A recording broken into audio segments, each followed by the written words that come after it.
Welcome to the Advantage Insights podcast. My name is Carol Wellaway, and I'm the founder and CEO of Advantage HCS, a healthcare consulting company. Our team is made up of passionate healthcare providers, all on a mission to transform healthcare. Through our Insights podcast, our team, as well as occasional special guests, will tackle today's biggest challenges within the healthcare industry. So, let's get started.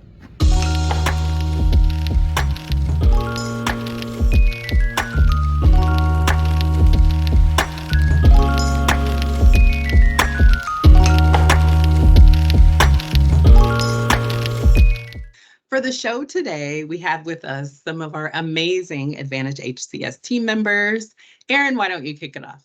Sure. Hi. So my name's Aaron Valeroy. I am the data analyst expert and the expert for quality improvement and continuous improvement. Okay, I guess that makes me next. My name is Dr. Ogadima Obi. Hello, everyone. I'm Dr. Oga for short, and I work with the Advantage HCS Solutions team as the emergency medicine specialist. I also work with interpersonal relationships. And I am Dr. Jordan, also known as Dr. J. I'm also a member of the Advantage HCS team, and I have specialization in internal medicine, psychiatry, palliative care, culinary medicine, and have a focus on whole health and wellness for patients, families, and employees. So, well, we have a great group here today to talk about the most recent leadership conference that Advantage HCS went to, the AHA Rural Healthcare Leadership Conference that just happened in February. So I am so excited to talk to the members of the team that had a chance to go and talk with hospitals and see what's really happening around the country. And so I'm so excited. So I'm going to start us off with the first question. And for the folks who were able to attend the meeting, what were the rural healthcare leaders talking about, or what were they were concerned about when you were going around and interacting with people there at the conference? So I'll start by saying it was a really great conference. Really enjoyed meeting all the individuals that showed up and came to the conference looking for, what solutions might be out there. And I think we heard a lot of the leaders, talking about, staffing issues, denials in finances and stuff with their on the revenue cycle side, and throughput. And I think we also heard some things on the data and analytics side as well, being issues. So I think there was a lot of opportunity to hear these issues that are happening and these common themes, and really helping them understand how Advantage HCS could help. So, Dr. Wellaway, what are your thoughts? Did you agree with those, or is there anything else you thought was brought up? Yeah, I agree. There was a lot about staffing. I think especially since the pandemic, people have really struggled with keeping staff, so both on the retaining and even the recruiting side. So we heard quite a bit about that, heard a lot about throughput, as Aaron said, and a lot about some of the government regulations and restrictions on how our rural hospitals are able to practice, how many patients they need to have in their hospitals, some talks about some new designations, and then a lot about insurance reimbursement. A lot of information, a lot of concern around how things are, and how they're going, and what that means for keeping the doors open for some of these organizations.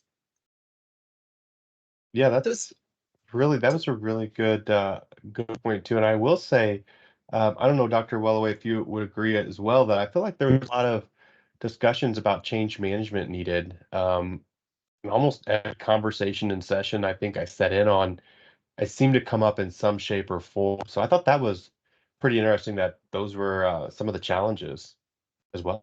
For sure. Yes, yes. As things are changing regularly, some changes that, I think we as the health industry are wanting to see, and some that are maybe being placed upon us. But regardless of the reason, I think change is difficult for people. And so working through that, we heard a lot about that from both CEOs, from directors of quality and safety, and from board members, quite a bit from board members about concerns about what's happening with their hospitals and wanting to make sure that they're staying on top of the things that they need to, again, to help keep those doors open. So it sounds like there was just a lot of concern. People came there very, very interested, very concerned about their individual hospitals, where things in the country are going as far as healthcare, and they were looking for help. They were really looking for to come away with some solutions for to take back to their organizations. So other things that you heard, or other things that you heard from people in leadership roles about what they're having to do now. You Yeah, I know, think one. oh, go Oh, go ahead. ahead, Eric.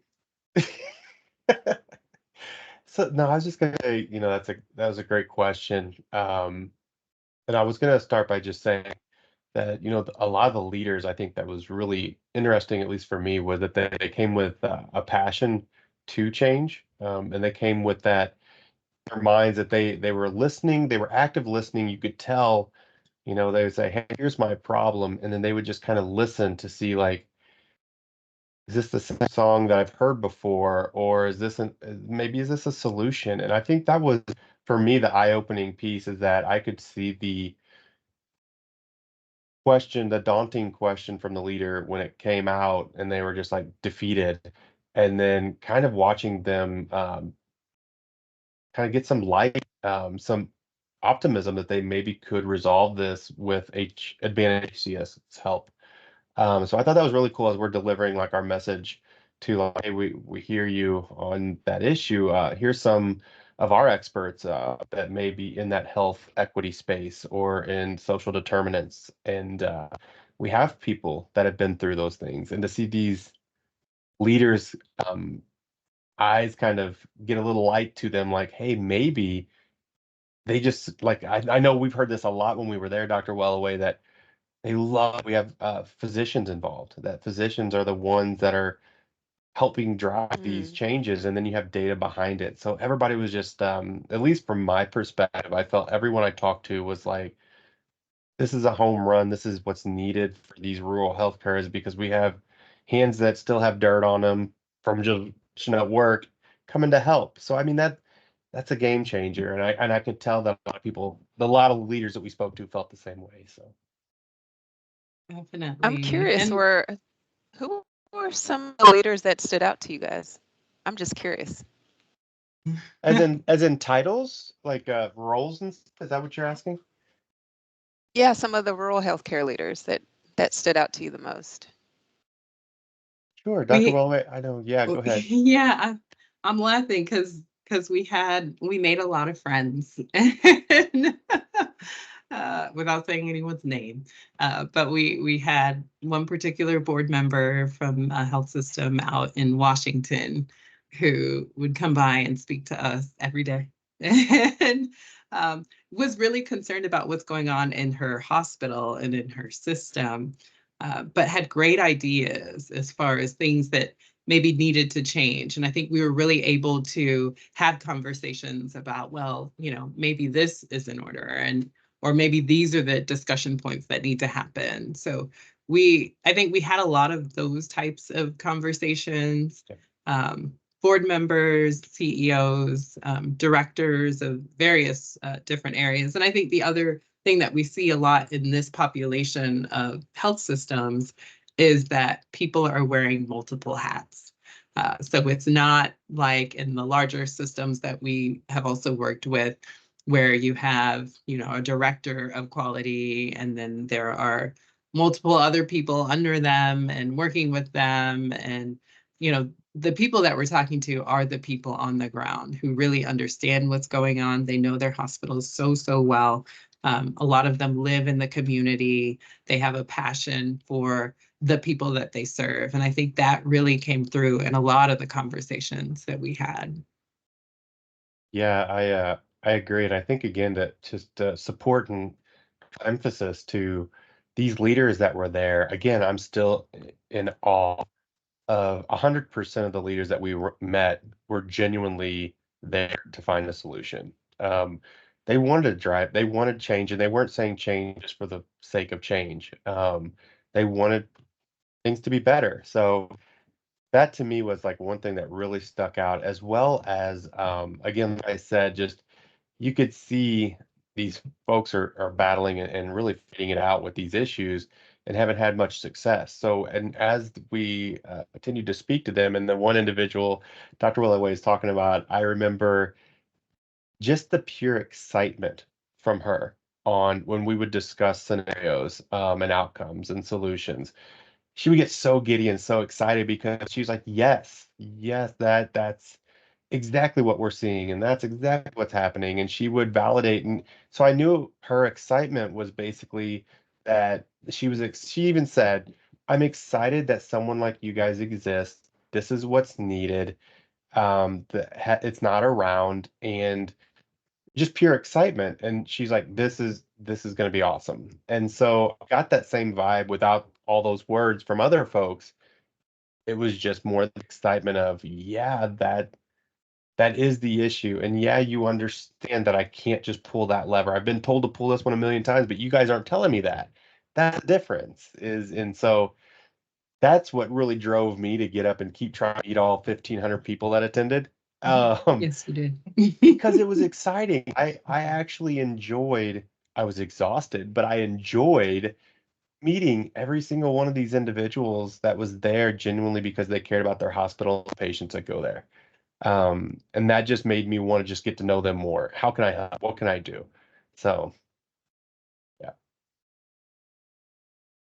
That's I so have a awesome that there question. was that kind of that you were giving people. I hear like they were feeling hopeful after talking to Yeah. Advantage HCS. Dr. Oga, you were saying you had a question too. Yeah. I, yeah, I had a quick question. I just wanted to piggyback off of what Aaron was saying about how excited everyone was to meet Advantage at the conference. Were there any initiatives that the AHA had in place to assist like rural hospitals? Yeah, they are doing quite a bit. And I think that was very informative for us as an organization, and as healthcare providers to know that there is an association out there looking out for the interests of the hospitals who are caring for these people, of the physicians, of the nurses, of the case managers, of the entire team. So a lot of work around that policy piece. So we were able to hear directly from people who are in these meetings, having these discussions with our government leaders about why it's so important to support these hospitals. That was very enlightening. And they gave us a lot of good news about some of the changes coming around, the rural emergency hospital option, really hoping to move forward with the 340B systems, and expanding those even hopefully so that our hospitals are able to provide medications for these patients who need them so much, and may not have the resources for that. So a lot of work around there. Quite a bit of work in the health equity space too, which I think was really interesting to see. I know Aaron spoke about that a little earlier. So we were able to meet some of the leaders working on that from the AHA side, which was great. I think there are a lot of things that we do and the conversations that we have as Advantage that could go a long way in helping some of those initiatives. They were looking at, again, making sure that we understand and that the boards understand who their population is. Mr. Leon Caldwell, we were able to meet, and I know in one of his sessions made a comment that I've been saying since is, you can't be in the boardroom and look around and make sure you have the right people at the table. You really need to look around and find out whose voice is not there. And it may not be someone that you know, because oftentimes we run with people that we know, we work with, we went to school with, our kids go to school together, and that's kind of how these boards are formed. And so really looking at changing the mindset around that in order to get a more diverse group of people, because there are all types of people in your communities, and really looking at diversity maybe in a different way, not just looking at race and ethnicity, but gender, also veteran status, poverty and socioeconomic status is there as well. And so all these other areas that people may not innately think about, that may have some experiences that are different from others, but really looking at that very differently. Because the other thing we heard a lot about was a great relationship really between the AHA and some of these policymakers. And so we're hearing that more about social determinants of health are coming down the pipeline for all of us in healthcare to really subscribe to, which I think is great for our populations that are at risk and kind of on the margins, to make sure that we're constantly thinking about them and making sure that we're providing the type of care that they need for their health and wellness as well.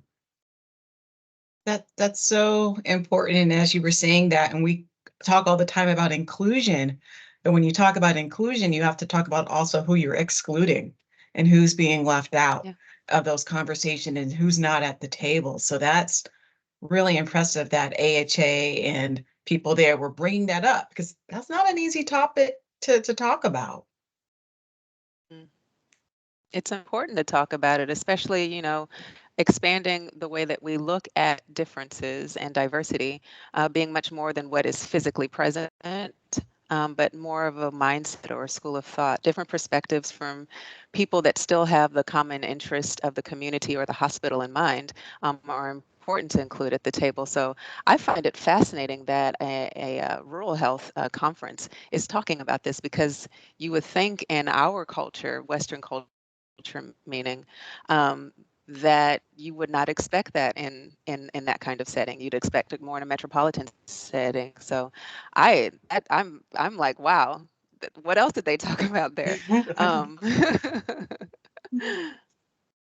It was great. It was really great. And I think other things that I found interesting, the connection between industry and healthcare, you know, and there was a lot of talk about what happened with Google and Amazon and some of these big players, and the understanding that healthcare is really, really complicated. I mean, I think those of us who work within this space know that very well.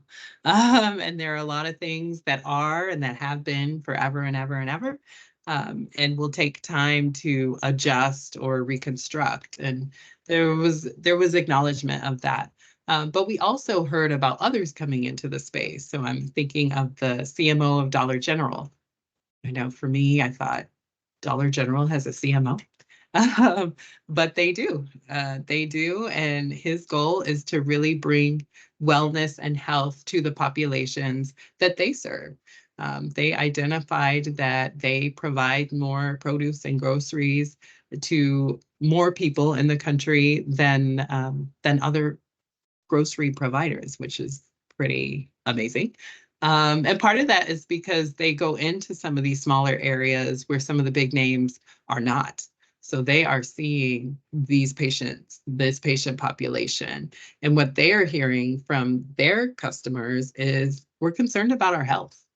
And so they're looking at bringing in fresh fruits and vegetables, maybe at some point looking at clinics or maybe telehealth, who knows, but they are thinking about the wellness of their consumers, which I thought was, I mean, it was really a great talk. It's great. Well, You you're know, speaking I my. really think that that's what. I'm sorry, I think I cut you off, Dr. J. Go ahead. No, I was just getting so excited because you're talking telehealth, you're talking wellness, you're talking fruits and vegetables. Like, oh my goodness, like I'm just getting excited over here. And I mean, it is Dollar General, but I mean, but that's incredible. That's incredible. So, but yeah, no, Dr. Obi, you, what were you gonna say? Yeah, no, I was just saying, you know, it really intersects with what Advantage, I feel like Advantage primarily focuses on, is the intersectionality between health and life. Health is not just uh, uh, it's not a commodity. It's not just something that you compartmentalize on the shelf. It's here, and I think that's what it's interesting that this conference was the first that Advantage HCS went to, and it seems to fit perfectly with the baseline of the entire project of this company, and that's healthcare intersects with every aspect of life. This is why these hospitals are so important. This is why all hospitals are important, but this is why we get involved. And it sounds like the AHA conference understands that by bringing all these other industries together. And it sounds like Dollar General understands it.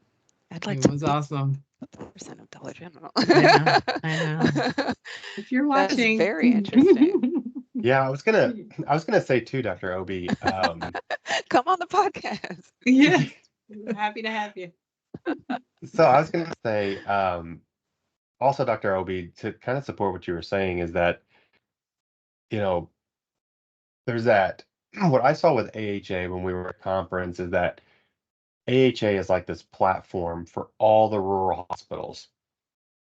And basically, they're like these vines that go out and they find all these things that tools that might help these rural hospitals and support them and help them in all their needs. So I looked at it the same way, almost as like AHA is just trying to find ways to bring people in to help these rural hospitals. And I know for a fact that when we met AHA and Advantage and HCS, we're discussing,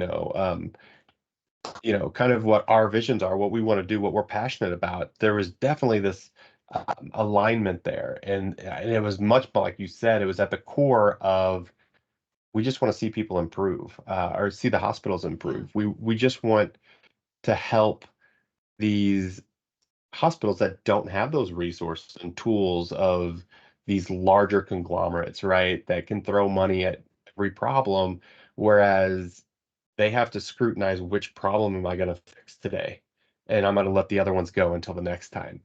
So that's where I think when I was at AHA, I got this sense of like this family feeling. Like we were the new kids on the block, but I felt like a long lost relative when we showed up. Like everybody was just so engaged and warm and welcoming. And so for me, that was like, okay, this is a good fit. This felt good. And then the folks that were running into, at least the ones I was talking to, were like, yeah, can't wait to see it next year at AHA. And they're like, oh, we go to this every year. So these are people that are routinely coming back because it is a good environment, a good atmosphere, and good opportunities to hear about what can we do? How can they get that help they need? So it was really good. It's incredible. Awesome. You were mentioning, Dr. Walloway, about, the surprise of, Dollar General, but were there any other surprises, anything that caught you by, surprise that you didn't expect, when you were there at the conference? One thing that I didn't expect was some of the conversations that we had with other vendors. That was surprising. There are a lot of people out there trying to do great work for the patients that we serve, which was so nice to see. We go to different conferences, you go to different meetings, and you don't always feel that. And sometimes it gets lost in the minutia of, making sure that we're getting through an agenda and those types of things. But that was definitely not the vibe for this conference. I think everyone was very welcoming and interested in how we can partner even to provide even more of a benefit to these patients and these organizations that are really trying to create better lives and wellness for these patient populations. So that was kind of surprising to me in a very good way. I think it was nice to hear from others who bring other different types of solutions to the same space and talk through, are there ways that we can work through things together? What do you think, Aaron? Yeah, no, I think that's exactly right. I agree with you. I would say again, I go back to my surprise for the desire to learn, the desire to get that help, to be vulnerable enough to admit, like, yep, we definitely have a problem. I was very surprised by all of that, but mostly again, like by the warm welcome that we received and how everybody was very engaged in what we had to say. So I think that was very surprising to me because in the past, like I've gone to different conferences, and I think a lot like Dr. Wellaway said, I think oftentimes you can go to these conferences and it's like doesn't feel like the right venue. There's not there's no alignment, and people weren't connecting or they were just there for social hour. And this did not feel like that. This felt very, I'm here to learn. I'm investing my time here to walk away with a plan.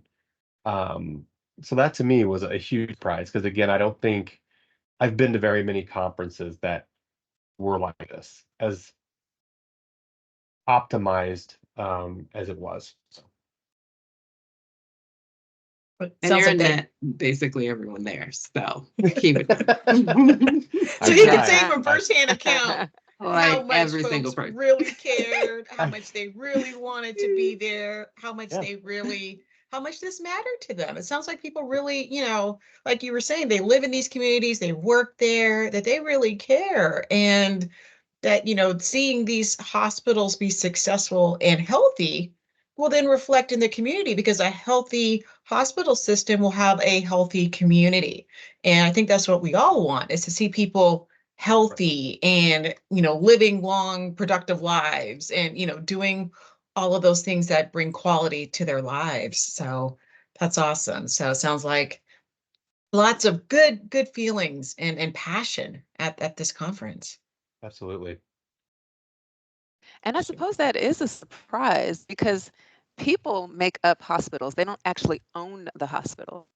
Mhm. So for people to come to this conference on behalf of their hospital, as enthusiastic as you all are describing, I guess that is a bit of a surprise. I mean, I don't think that, if I, as a layperson, um, a person in my community, I live in a metropolitan area, I don't think I would expect such heart from people that don't have actual ownership in the hospital, but still want it to be successful. So I guess that would be a bit of a surprise to me. I'm wondering though, were there any areas of concern that you felt like us at Advantage HCS could help with?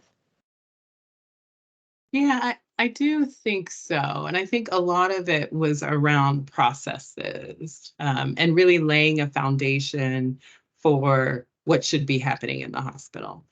Some of that being process improvement in order to improve the scores, because there's always we're trying to hit this point with leapfrog and this point with US News and World Report. That's another big one we hear a lot about.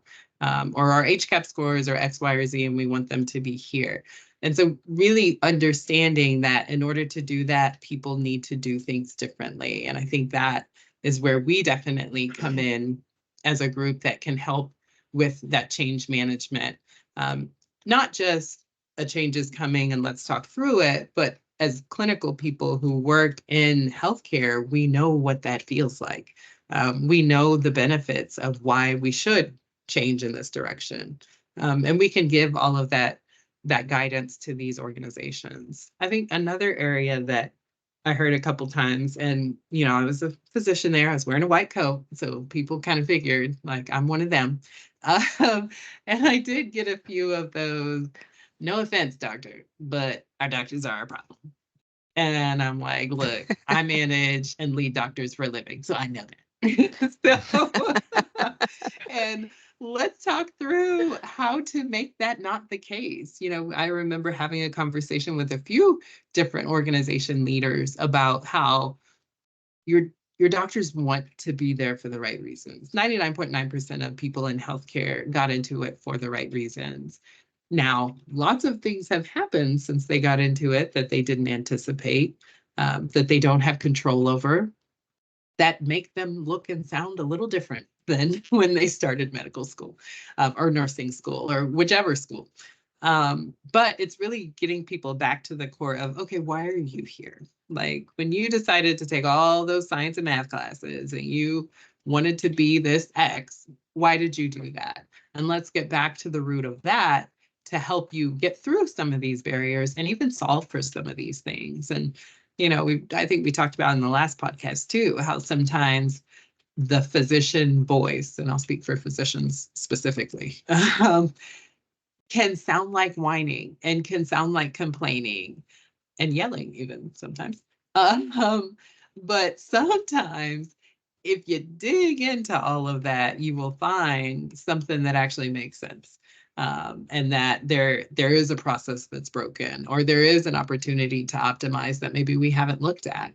And so it's really, I think that's where we come in as advantage, as again clinicians, also bringing in the data and the financial piece, that we can look at things from multiple different lenses.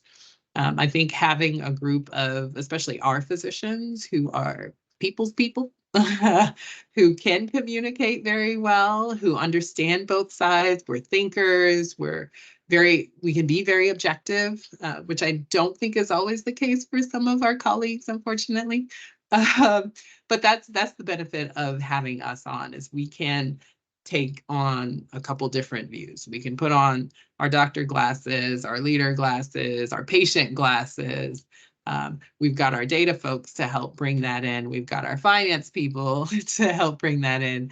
And so from that, we can help. The other thing is, once we all agree that, okay, this is where we need to be, because of our experience, we can go back to the bedside and our colleagues there and say, okay, here's what's going to happen. Let's talk about why. And ideally, those conversations would have started before the change was made. And so again, and as Erin said, a lot about change management, but really, how do you interact with physicians? And I think that's one thing that this group can do much, much better than many others that I've seen, because we do it every day. And I was gonna say too, Dr. Loveway, is that I had a question come up over at one of the tables to help Dr. Obi. You had asked, is there things Advantage can do? I don't think there's anything Advantage can't do, is really my answer. And this is why. So while we were at the table, I had an executive ask me, what kind of work do you guys do? I said, well, we do it all. And he's like, oh, you do all of it. And I'm like, yeah. And I said, give me a problem. And, kind of like what Dr. Wellaway was saying, we have health equity experts, we have revenue cycle, we have finance, we have inpatient docs, we have this huge array of specialties that are experts, amazing, brilliant people. And then I hear we got this awesome data analyst guy too.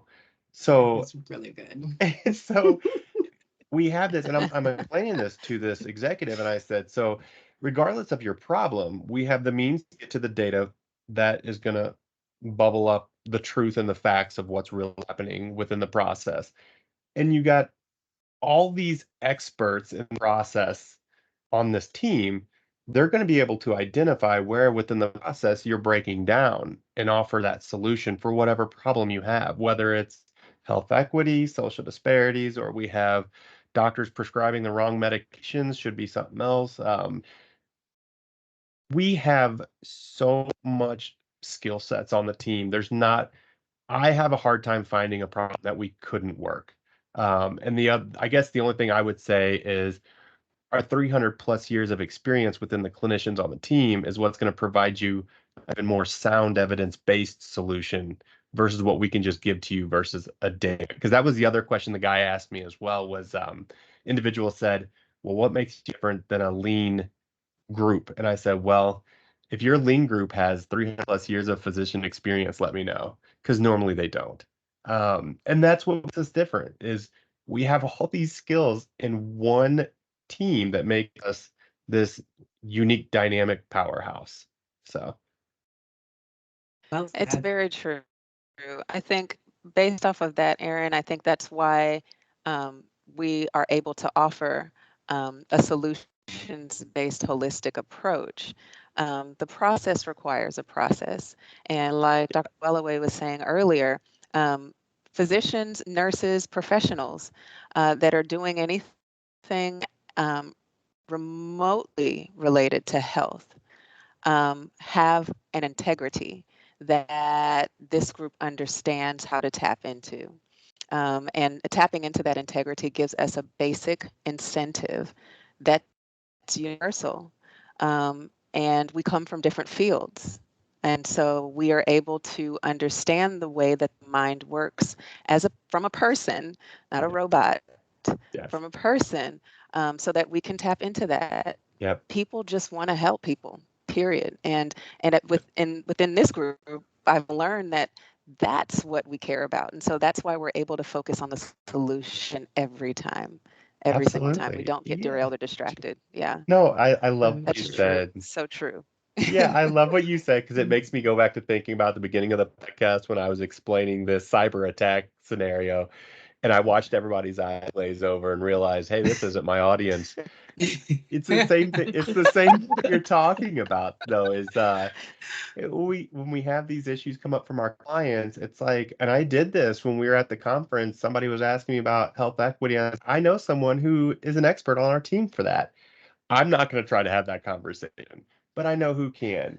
And to your point, that's I love how you said it because every problem we have someone who has lived it and can speak to that. And that really helps change management because when someone comes in from somewhere else and has never walked in that person's shoes and ask them, I want you to change, not a chance because you just walked in here. You have no idea what I'm working with.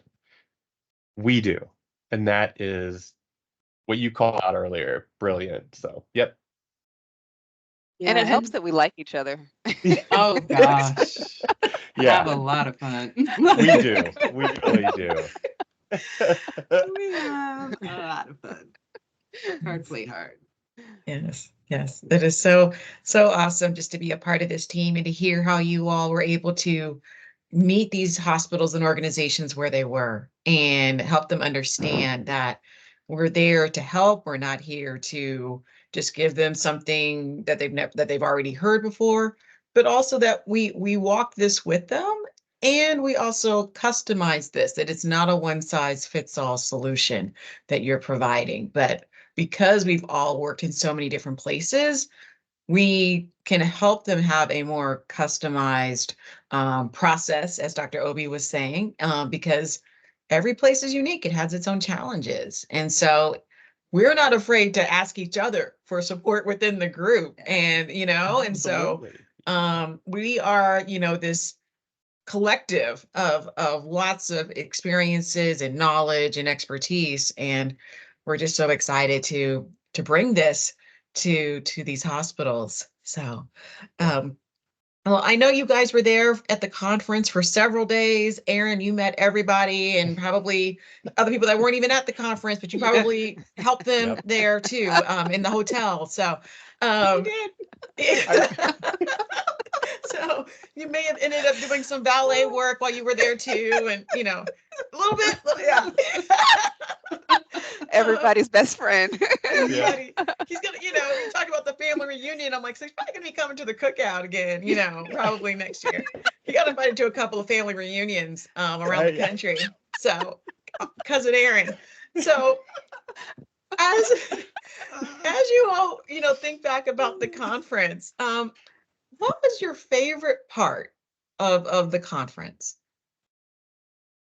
I'll go first. So I will say for me, um, it really was meeting the people, and I really, like I said earlier, I really was so intrigued and engaged in the people I met with and how they were really passionate about their problems and explaining it and just open and vulnerable, like I said earlier, which was unique to me. So I really enjoyed getting to know everyone's story, their hospital challenges, and how, they're a heck of a leader, really seeking out those opportunities. And so for me personally, it was meeting them, getting to know them on a more personal level, and even like what you said earlier, getting to know about their families and things. So it was awesome that those folks were open to let me in and share with me their most vulnerable problems. So I thank them for that. I thank for them for that opportunity, and again, just the conversation. So that was for me my favorite part.